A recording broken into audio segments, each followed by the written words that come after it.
Hey guys, this is Mike from howlounge, and today I have a few little things in Ableton Live for you guys that you may or may not know, but if you're a beginner, you're really going to like this, and even if you're really advanced, I know a lot of advanced users that have no idea these features are in the program, so I hope you guys get something out of this. So basically, what I'm going to be talking about, first of all, is slicing. So first of all, I'm going to make my tempo 120, because that's pretty low. And basically, I've prepared a 4-bar loop off of a song by Empire of the Sun called Walking on a Dream. Check it out if you haven't. Great band. And I'm going to drag this into my audio track onto one of the clips here. And if I hit play, you guys should be able to hear this. Always running for the thrill of it. Always pushing up the hill, searching for the thrill of it. And there you go. So I'm going to show you guys how to slice this up. So this is very commonly used in a lot of electronic music, a lot of hip-hop, and any sort of sample-based music. So to do this, you are going to right-click on your clip, click Slice to New MIDI Track, and on the little pop-up box that comes up, you have to select the note value that you would like your slices to be at. So this could be quarter notes, 16th notes, whatever you want. You can experiment and get the results that you want. So I know this is going to work great at quarter notes because it'll be even 16 by 16th since I had a 4-bar loop. So once you select the note value, you click OK. It'll slice it up for you. It's really quick. And if you start on your keyboard, you'll hear all the slices are mapped out to one of the keys. So in this case, I have 16 notes with 16 different samples. And this is really helpful because, yes, you could do this by hand, but this is automatic, so it's a beautiful thing. So now, what I like to do is I'm going to mute this out. You don't need that original one anymore.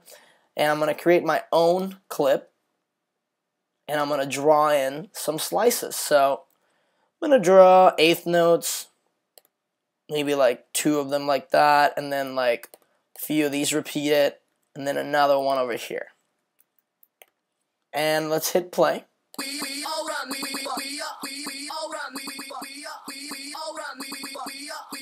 And there you go, you can see the slices are being played back by my MIDI notes. So this gives you an endless amount of possibilities. Personally, I use this a lot, whether I'm remixing or trying to remix my own tunes or parts of my tune. It can really shape up your music. So that's slicing for you guys. The next thing I'm going to show you is how to create your own drum banks or drum sample banks, whatever you want to call them. But I see a lot of beginners always start from zero, and they don't realize that they can save presets of their own stuff, which is great. So I personally, what I did today was I grabbed a track from Daft Punk called Daft Funk, very classic track, really good, and I really liked the kick, snare, and the hi-hat they had there, so I went ahead and sampled that. If you need help doing that, there's plenty of videos out there that'll show you how to do that, or you can come by howlounge and I can teach you how to do it. So basically, I'm going to first of all choose an impulse instrument from the Ableton library. And you can use any of the instruments that are samplers in Ableton, but I like the simplicity of impulse, so I'm going to drag that over here. It'll be empty on your track, so now, if I go back to my samples over here, I'll put the kick on the first one, I'll put the snare on the second one, I'll put the hi-hat on the third one. Order doesn't really matter, it's just up to you and how you play it. So, if I now hit the keyboard, if I find the right note, there we go. Now I can start playing around with the parameters. So I'm going to go ahead and go into my live device library here. I'm going to drag right off the bat. I know I want to add a compressor. And I want to add an equalizer. And let's go ahead and bring down the threshold a little bit. If you guys don't know how to use a compressor or an EQ, again, plenty of videos online, or drop by howlounge. It can totally teach you how to do all this stuff. And I'm going to just lower that, hear this. A lot punchier, just how we like it. So now I can group all of these into one thing, and then I can save it as a preset, which will save me a lot of time and from that point on, I can use it as a drum set in my library. So I'm going to highlight all of them, Command G on the keyboard to group them, and then to save it, you got to go into this little save icon over here, very small. Click that, and it will allow you to name it. I'm going to name this the Funk Kit. Great. From now on, I never have to recreate this exact same drum bank again because I have it saved. So this is a really great way of doing it. So I'm going to make a little pattern here. Show you guys how that works. Bring this down to quarters. Let's do a 4 on the floor, typical Daft Punk. Snare on the second. And you want your housey hi-hats on the third. Now let's launch that together.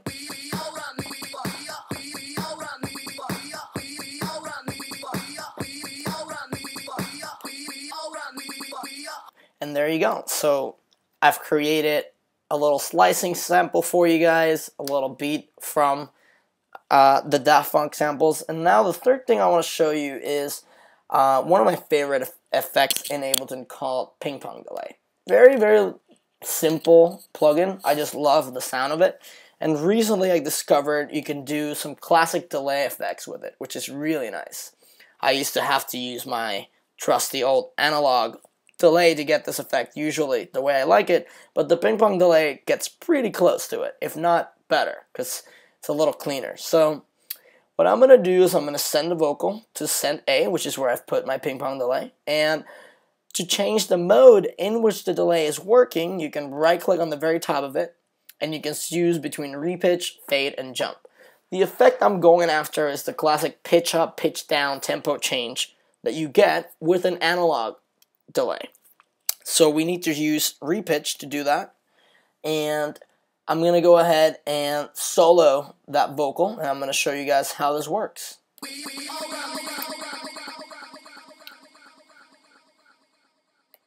So that's your classic ping pong delay without anything. Now watch what happens when I either speed up the tempo or I slow down the tempo.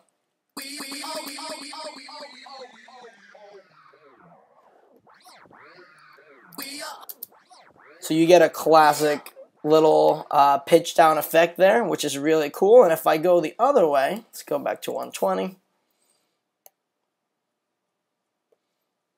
Play with the feedback a little bit over here. And now I'll send it again and speed it up.